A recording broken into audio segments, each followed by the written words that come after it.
जयकारा माँ शेरा वाली जी दा, बोल सांचे दरबार की जय। माँ तेरी दुनिया में भय से जब सिमट जाऊं, चारों ओर अंधेरा ही अंधेरा घना पाऊं, बन के रोशनी तुम राह दिखा देना। माँ शेरा वाली मुझे अपने दरबार बुला लेना। जय माता दी। चलिए आज आप सभी को माँ वैष्णो देवी जी के दर्शन करवाती हूँ। वीडियो को एंड तक देखिएगा अगर आपको माँ वैष्णो देवी जी के दर्शन करने हैं तो। मेरा पहला एक्सपीरियंस था तो मैं तो बहुत ही ज़्यादा खुश थी कि फाइनली माँ ने बुला ही लिया हमें दर्शन करने के लिए। तो हम चले वंदे भारत ट्रेन से। ये भी मेरा पहला एक्सपीरियंस था। वंदे भारत की सर्विसेज, वहाँ के स्टाफ्स, खाना सब कुछ ही बहुत अच्छा था। हम सब ने तो बहुत एंजॉय किया, नज़ारे देखे, बहुत सारे वीडियोस बनाए, कुल्फ़ी खाए, कॉफ़ी पिए और खाना भी। All services are A1। आपको अच्छे से खाना पहुंचा दिया जाएगा, उसके बाद प्लेट वो खुद लेने आएंगे। आपको जाके फेंकने की भी ज़रूरत नहीं पड़ेगी। खाने के साथ साथ आपको मिलेगा सैनिटाइज़र और wipes. So on the whole all services are just excellent. आपको पहले ही कुछ टिप्स दे दूँ ताकि आप सभी को कोई दिक्कत, कोई परेशानी ना हो। सबसे पहले आप 2-3 मंथ पहले ही प्लान करें माँ के दर्शन करने को, ताकि सारा दर्शन, आरती, होटल्स की बुकिंग अच्छे से हो जाए। आप पोस्टपेड सिम ज़रूर ले लें क्योंकि जम्मू इन करते ही आपका प्रीपेड सिम काम नहीं करेगा। वैसे तो बहुत सारी सुविधाएं हैं। हेलीकॉप्टर की सुविधा अगर आप अफोर्ड कर सकते हैं तो helicopter is the best option. आपको A1 सर्विसेज मिलेगी। सारा दर्शन के साथ साथ आरती, नज़दीकी होटल्स की बुकिंग अच्छे से हो जाएगी। दर्शन करवाने के साथ साथ आपको अपने डेस्टिनेशन पे अच्छे से पहुंचा दिया जाएगा। टोटल 13 किलोमीटर पहाड़ पे चढ़ना होता है माता के दर्शन करने को। अगर आप इतना चढ़ सकते हैं तो ठीक है, नहीं तो हेलीकॉप्टर की सुविधा ले सकते हैं, या वहाँ पालकी की भी सुविधा है। घोड़े भी बहुत सारे मिल जाएंगे और बैटरी कार की भी सुविधा है, बट इसकी बुकिंग आपको पहले ही करनी होगी। पहाड़ पे चढ़ने के लिए आप नॉर्मल शूज़ या फ्लैट शूज़ पहन के जाएं ताकि आपको कोई दिक्कत ना हो। छोटे बच्चों के लिए स्ट्रोलर की भी सुविधा है, या तो आप बच्चों को बैठा के ले जाएं या आप उसमें अपना सामान भी ले जा सकते हैं। कुछ दूरी पे टॉयलेट्स की भी सुविधा है। खाने पीने की भी बहुत सुविधाएं हैं। नॉर्मल पानी, ठंडा पानी सब अवेलेबल है। शुद्ध शाकाहारी भोजन बिना प्याज लहसुन के मिलेंगे, वो भी बहुत ही स्वादिष्ट। अगर आप चढ़ के जाएंगे तो डंडा ज़रूर खरीद लें। बहुत ही सारा दुकान है तो आपको कोई भी दिक्कत नहीं होगी। आप ज़्यादा सामान लेकर ना जाएं। 2-3 दिनों का सफ़र है तो उस हिसाब से अपने कपड़े, ज़रूरी सामान ही लें ताकि ज़्यादा आपको परेशानी ना हो। और आप एक ठंड का कपड़ा यानी एक शॉल या हल्का स्वेटर ले लें क्योंकि सुबह सुबह और रात में हल्की हल्की ठंड भी लगती है। और छोटे बच्चे हैं तो आप उसके साथ साथ ज़रूरी सामान ले लें ताकि वो बीमार ना पड़े। नहाने के लिए गर्म पानी की भी सुविधा है तो आपको कोई भी दिक्कत, कोई भी परेशानी नहीं होगी। आप अपना ओरिजिनल आधार कार्ड ज़रूर ले जाएं क्योंकि दर्शन से पहले आई कार्ड बनता है। बच्चों के भी और बड़ों के तो बनते ही हैं। सबसे पहले आपको अर्धकुंवारी माता के दर्शन करने हैं। सुबह आरती होती है, फिर एक सुरंग यानी गुफा से आपको अंदर जाना होता है। कपड़े भी आप सोच समझ के पहनिएगा जिससे गुफा में जाने में आपको कोई दिक्कत ना हो। कोई भी दर्शन करने में आपको पैसे के अलावा कुछ नहीं ले जाने मिलेगा, जैसे कि mobile phones, purses, smart watches, leather का कोई सामान या बेल्ट। लॉकर की सुविधा है, वहाँ आप सारा सामान लॉकर रूम में रख दीजिए, या तो आप अपना ताला चाबी लगा लीजिए या वहाँ से आपको मिल जाएगी। आप अपना सामान का चिंता बिल्कुल नहीं करिएगा क्योंकि आपका सामान बिल्कुल सेफ रहेगा। दर्शन के बाद आप अपना सामान ले सकते हैं। और हाँ, दान पेटी के अलावा कहीं भी आप पैसा नहीं देंगे क्योंकि वहाँ वर्जित है। अर्धकुंवारी के दर्शन के बाद वैष्णो देवी के दर्शन करने हैं। आप प्रसाद ले लेंगे, उसमें नारियल चुन्नी सब होता है। जब आप दर्शन करने अंदर जाएंगे तब आपसे नारियल ले लिया जाएगा और आपको एक टोकन मिलेगा, वो आप रख लेंगे। जब आपका दर्शन हो जाएगा तब आप टोकन दे देंगे बाहर और आपको नारियल वापस मिल जाएगा। कहते हैं माँ आपसे कुछ नहीं लेती, वापस दे देती है। आखिर माँ तो माँ होती है ना। शाम को आरती होती है जिसे अटका आरती बोलते हैं। ये आरती आप 2 मंथ पहले ही बुकिंग कर ले। अगर आपको इस आरती का आनंद लेना है तो आप 2-3 मंथ पहले ही सारा बुकिंग कर लें। माँ के दर्शन करने के बाद आपको भैरवनाथ के दर्शन करने हैं। कहते हैं अगर भैरवनाथ के दर्शन नहीं किए तो दर्शन सफल नहीं होता। देखिए 100 लोग 100 बातें बोलेंगे, आपकी जितनी क्षमता है आप उतना ही करेंगे ना। जब भैरवनाथ के दर्शन पूरा हो जाएगा, जब आप नीचे आएंगे तो आपका आई कार्ड ले लिया जाएगा। बस मुझसे जितना हो सका मैंने आपको जानकारी दी ताकि आपको कोई दिक्कत कोई परेशानी ना हो। जय माता दी। आप सभी को माँ वैष्णो देवी के दर्शन करवाने का संकल्प ली हूँ। आशा है आप सभी प्रसन्न होंगे। चलिए माँ वैष्णो देवी जी के दर्शन करते हैं।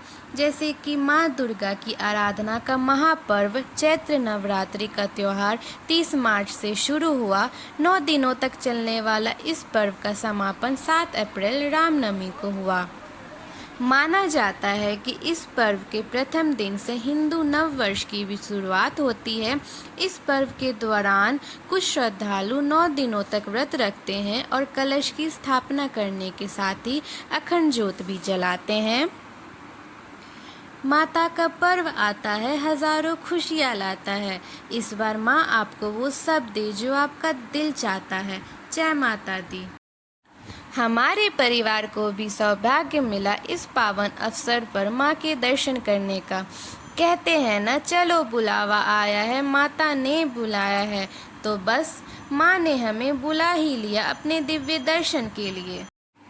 सारी दुनिया है जिनकी शरण में, नमन है उस माँ के चरण में। हम सभी हैं उस माँ के चरणों की धूल, आओ मिलकर चढ़ाएं माँ को श्रद्धा के फूल। जय माता दी। अब आपको माँ वैष्णो देवी के कुछ रहस्यमयी कहानी सुनाती हूँ जो शायद आपको ना पता हो। हिंदू धर्म में वैष्णो देवी और अर्धकुंवारी यात्रा का बेहद ही महत्व है। इन दोनों मंदिर में हर दिन लाखों भक्त दर्शन करने पहुँचते हैं और लाखों भक्तों की मुरादें भी पूरी होती है।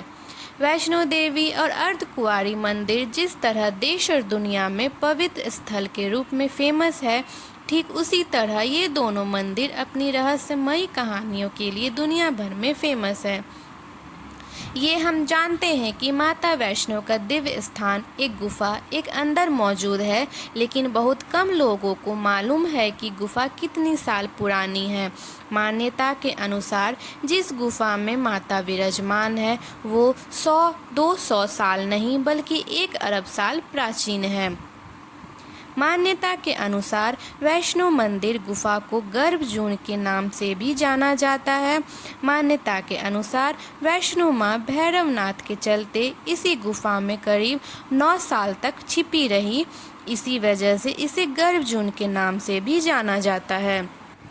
कहा जाता है अर्धकुंवारी का अर्थ आदि कुंवारी से मिलकर बना है। हिंदू पौराणिक मान्यता के अनुसार ऐसा माना जाता है कि जब वैष्णो माँ एक छोटी कन्या के रूप में थी तो वो अर्धकुंवारी मंदिर में ही विराजमान थी और बाद में त्रिकुटा पर्वत की तरफ गायब हो गई। पौराणिक कथा के अनुसार अर्धकुंवारी को भी गर्भजून के नाम से जाना जाता है। कथा के अनुसार जब भैरवनाथ माँ वैष्णो का पीछा करते हुए त्रिकुटा पर्वत की श्रृंखला तक पहुँच गया, तब माँ अर्धकुंवारी गुफा में विश्राम करने के लिए चुना था। जय माता दी।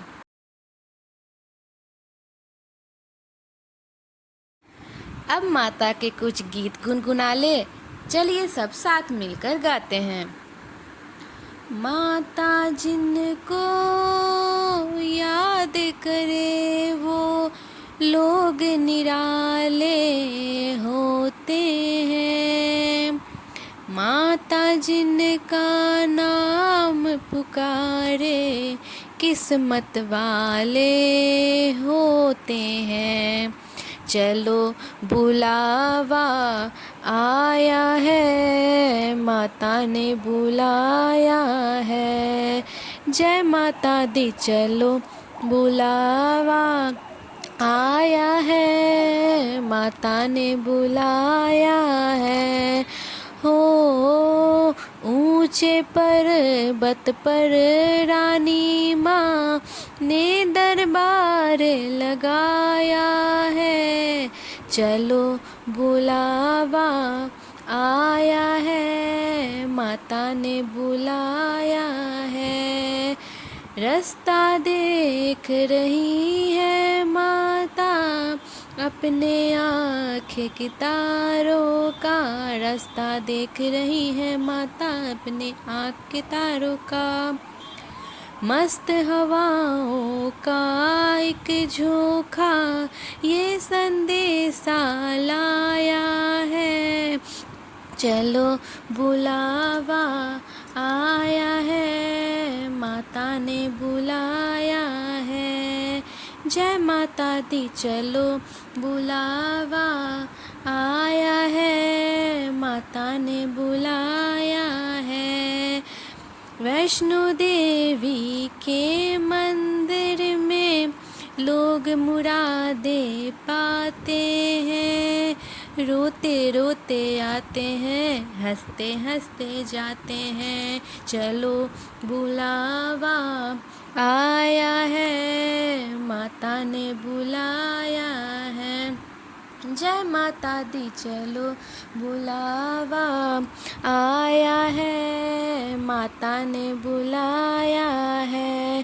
प्रेम से बोलो जय माता दी, सारे बोलो जय माता दी। वैष्णो रानी जय माता दी, अम्बे कल्याणी जय माता दी। माँ भोली भाली जय माता दी, शेरों वाली जय माता दी।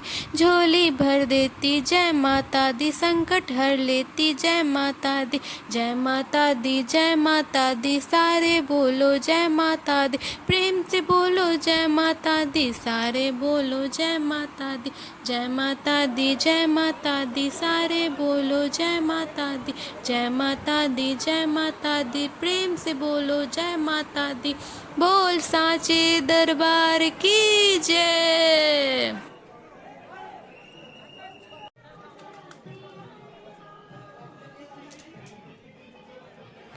वैष्णो देवी मंदिर में माँ की 3 पवित्र पीढ़ियों या मूर्तियों की पूजा की जाती है।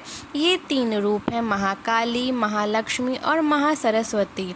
यह मंदिर आदि शक्ति के 3 रूपों का प्रतिनिधित्व करता है। महाकाली शक्ति और ऊर्जा का रूप, महालक्ष्मी धन और समृद्धि का रूप, महासरस्वती ज्ञान और बुद्धि का रूप। ये 3 पीढ़ियों को मंदिर के गर्भगृह में स्थापित किया गया है और उनकी पूजा भक्तों द्वारा की जाती है, जो पिंडी के रूप में गुफा में विराजित है। ये तीनों पीढ़ियों के सम्मिलित रूप को माँ वैष्णो देवी माता कहा जाता है। इस गुफा की लंबाई 98 फीट है। आप भवन के पास से प्रसाद लेकर दर्शन करने जा सकते हैं। माँ वैष्णो देवी के दिव्य दर्शन पूरे हुए। अंत में बस यही कहना है, माँ लक्ष्मी का सिर पर हाथ हो, माँ सरस्वती का हर दम साथ हो, गणेश जी का घर में निवास हो और माँ दुर्गा के आशीर्वाद से आप सभी के जीवन में प्रकाश ही प्रकाश हो। तो सब मिलकर बोलेंगे जयकारा माँ शेरावाली जी दा, बोल सांचे दरबार की जय। जय माता दी। जरूरी सूचना, ऑनलाइन बुकिंग से पहले आपको जाननी चाहिए। जून 2025 के लिए कोटा अब जारी कर दिया गया है। वरिष्ठ नागरिकों और विशेष रूप से सक्षम यात्रियों के लिए एक समर्पित हेलीकॉप्टर टिकट कोटा बुकिंग के लिए उपलब्ध है। भक्तों वैध मोबाइल नंबर के साथ ऑनलाइन सेवाओं का लाभ उठा सकते हैं। आप अपना पंजीकरण प्रक्रिया पूरा करें ताकि श्राइन बोर्ड आपको सेवा प्रदान कर सके। अगर आप अपना पासवर्ड भूल गए हैं या अकाउंट लॉक हो गया या OTP समस्याओं के लिए फॉरगॉट पासवर्ड पर जाएं और अपना रजिस्टर्ड मोबाइल नंबर डालें ताकि OTP रिसीव हो सके। सावधान, कभी भी अपना debit card, credit card, account details, ATM pin, password, CVV, OTP अगर आपके फ़ोन पे आए तो आप शेयर ना करें। श्राइन बोर्ड कभी भी इन सब चीज़ों की अनुमति नहीं देता। दर्शन की online booking, helicopter, battery car, कोई भी सुविधाओं के लिए श्राइन बोर्ड कोई भी एजेंट, प्रतिनिधि अधिकृत नहीं करता। कोई भी लॉगिन समस्याओं या ऑनलाइन बुकिंग में दिक्कत हो तो एनआरआई यानी अनिवासी भारतीय admin@maavaishnodevi.net पर कांटेक्ट कर सकते हैं। आपको जल्दी ही रिस्पॉन्स मिलेगा अपनी जानकारी प्राप्त करने में। अगर ऑनलाइन सर्विसेज के बारे में आपको कोई भी जानकारी चाहिए तो आप इन नंबर पर कांटेक्ट कर सकते हैं 0191232887, 23280 या ईमेल कर सकते हैं online@maavaishnodevi.net। जय माता दी।